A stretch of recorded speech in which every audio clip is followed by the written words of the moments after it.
Nous allons faire une petite mise en plan rapidement sur les profils de construction soudée pour voir les différentes options que l'on peut avoir dessus.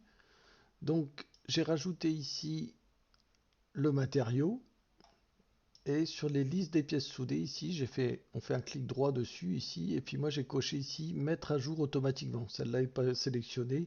Alors quelquefois elle est déjà sélectionnée, quelquefois non. Donc moi je sélectionne mettre à jour automatiquement les différents éléments. Une fois que c'est fait, je vais faire fichier, créer une mise en plan à partir de la pièce. Je vais venir, moi j'ai des mises en plan déjà, sinon vous prenez une mise en plan classique hein, en A3 ici, je vais prendre ici A3 simple ici, ouvrir, ok.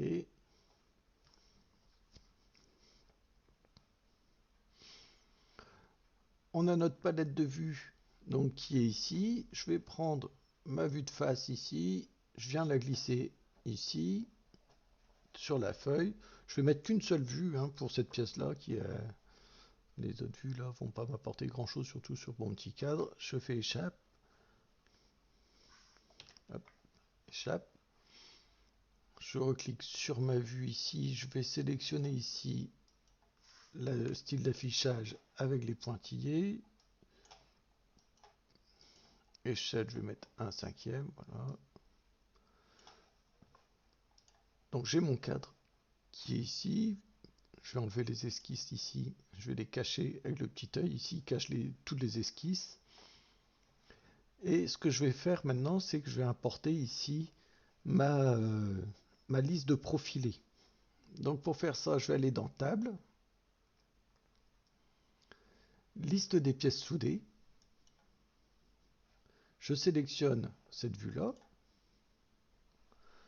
Ici, je vais prendre, donc là il est Cut List, hein, c'est celle-là. Hein, j'ai plusieurs possibilités ici dans les... Je vais prendre Cut List, donc elle est par défaut normalement.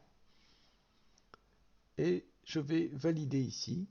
Donc voilà, ici me met directement ici.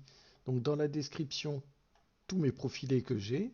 Ici j'ai les cornières, ici les quantités qui sont identiques. Alors pour avoir les longueurs ici, les longueurs, je vais sélectionner le D ici, toute la colonne.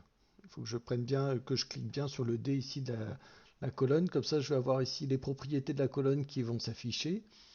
Et au lieu de prendre défini par l'utilisateur, ici je vais prendre les propriétés de l'article ici.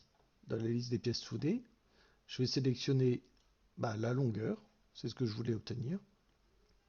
Donc en cliquant deux fois, vous voyez, il m'a mis ici, il m'a écrit longueur aussi en plus. Sinon vous pouvez taper directement ici. Et j'obtiens directement la liste en fonction des différents repères. Je valide. Alors l'intérêt que je voudrais avoir aussi ici, c'est qu'ils me mettent aussi des angles, celles qui sont droites, qui me mettent un angle à 0, mais par contre quand j'ai des angles à 45, qui me mettent ici 45 degrés aussi. Ou alors des angles différents ici, parce que ici je dois avoir des angles de coupe un petit peu différents.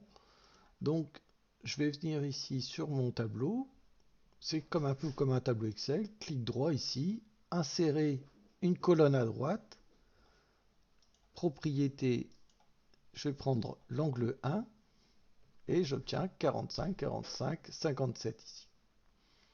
Je vais faire la même chose, donc je valide. Je vais faire un clic droit et je vais insérer une colonne encore à droite et je vais mettre ici angle 2. Et je vais obtenir le deuxième angle. Quand j'ai des angles différents, comme sur cette pièce-là, ici, je vais avoir deux angles différents. Je valide. Je peux intégrer aussi le matériau à ma petite nomenclature ici. Donc insérer une colonne à droite. Alors j'ai d'autres options ici, hein, de totale longueur aussi, où là je vais avoir la totalité pour le profilé de 30 par 30 par 2,6. Voilà, pour le tube carré, ici j'ai besoin d'une longueur de 1600 ici, enfin 1591 pour de la cornière ici.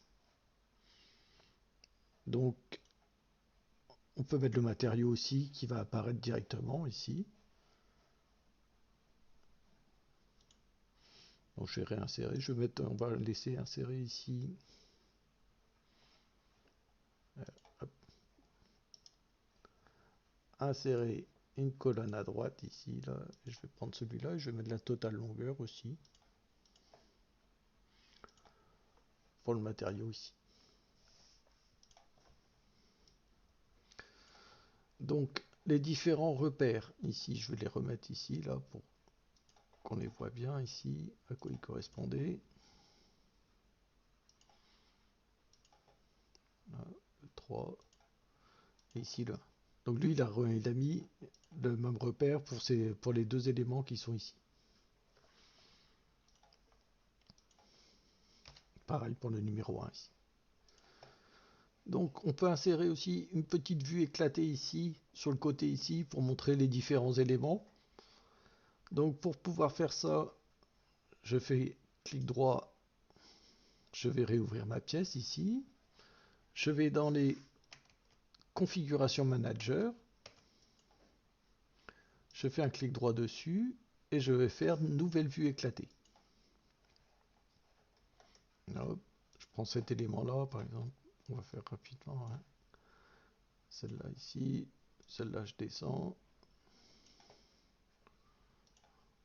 Hop. Je décale un petit peu celle-là. Je valide ma vue éclatée. Voilà. Je fais rassembler ici.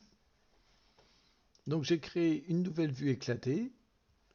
Si je reviens dans ma feuille ici, maintenant, dans ma palette de vues ici, si je fais actualiser, hop, maintenant j'ai une vue ISO éclatée qui vient d'apparaître.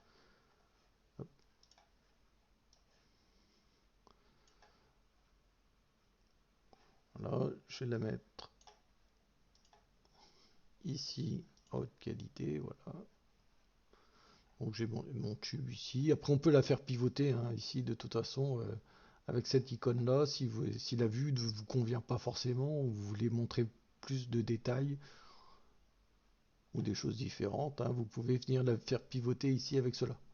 Alors ça on peut l'utiliser que sur des vues sur les vues ici qui sont en bas, pas sur des vues que vous avez déplacées vous-même, que vous avez créé vous-même hein, les vues par défaut.